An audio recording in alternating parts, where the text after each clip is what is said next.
Word है बाउडलराइज।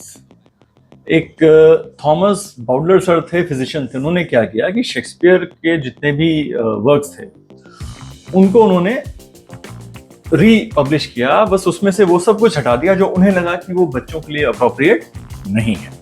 तो ऐसी चीज से कुछ लोग बहुत खुश हुए, कुछ लोग ऑफकोर्स बहुत दुखी हो गए।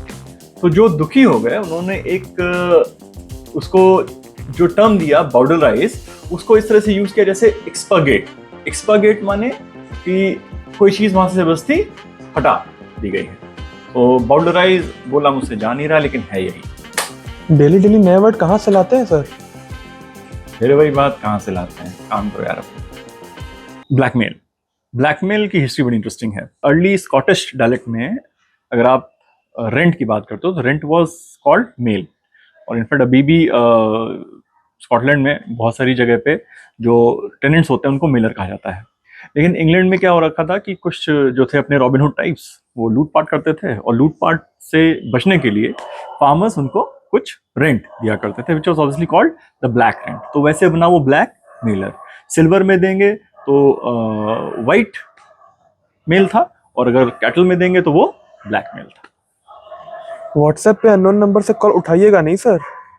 बेलाडोना। बेलाडोना एक्चुअली तो एक प्लांट है, नाइटशेड, जिसमें अपने ये टमेटोज और पेपर और ये सब आते हैं, उसी फैमिली का। और रेनेसा के टाइम पे जब ये बड़ा कॉमन था कि किसी को मारना था उसको पॉइजन वगैरह दे देते, तो जो डार्क आइड लेडीज थी, ब्यूटीफुल लेडीज, उनको ये पता चला कि बेलाडोना का एक दो ड्रॉप डाल दो आंखों में तो आंखें और खूबसूरत और सुंदर हो जाती हैं, वो पीपल्स जो है वो डायलेट कर जाते थे। तो उस तरह से बेलाडोना का जो न्यूज आया भी वो है अ ब्यूटीफुल फेयर लेडी। मस्त नजरों से अल्लाह बचाए। जैसी हरकतें हैं तुम्हारी ना, तुम बचोगे नहीं।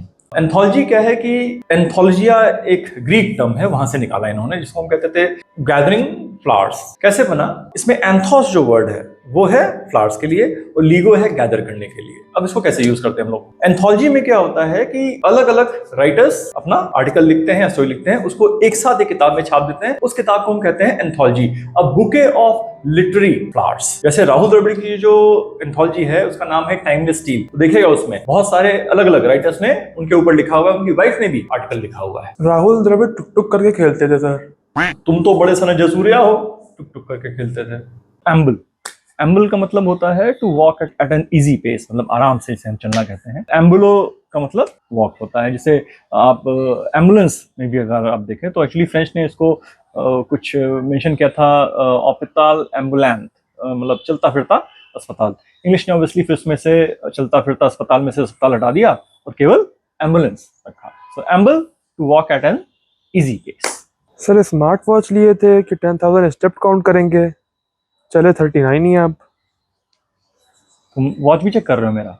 एक हमारे राइटर हैं अलेक्जेंडर पोप।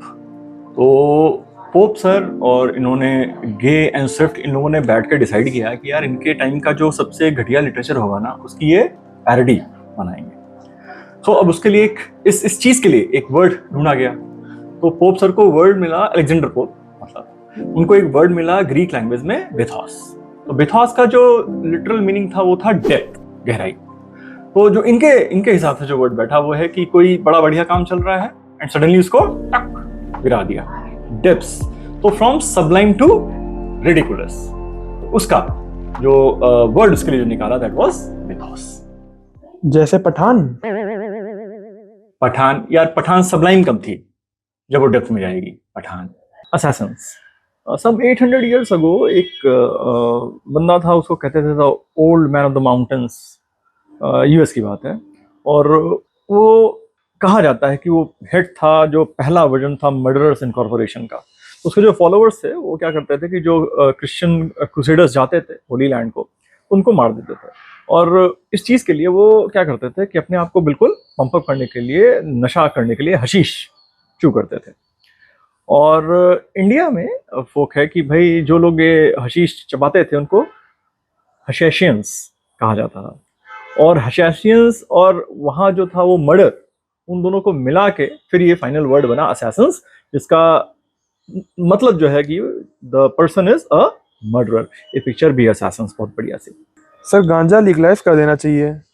हाँ, तो चीफ जस्टिस ऑफ इंडिया को बताया हो जाके। एलिगोरी।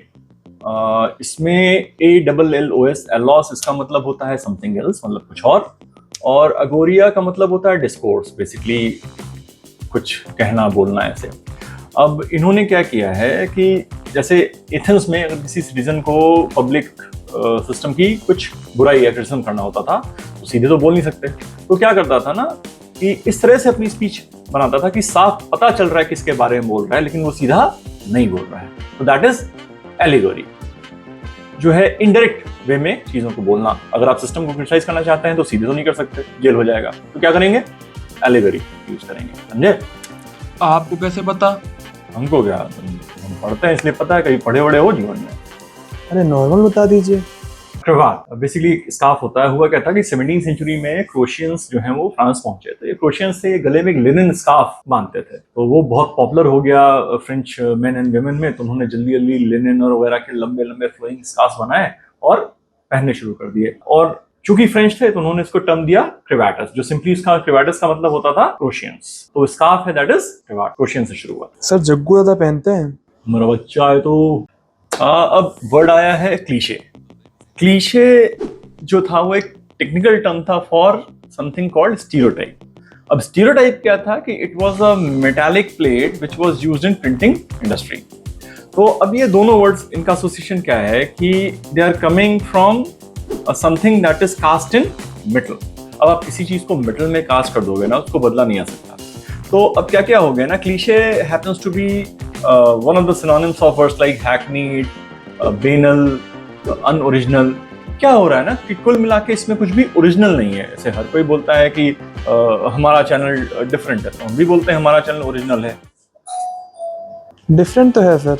खाली तुम ही डिफरेंट हो पूरे इसमें, और भी अच्छा दिखते नहीं हो। डिफरेंट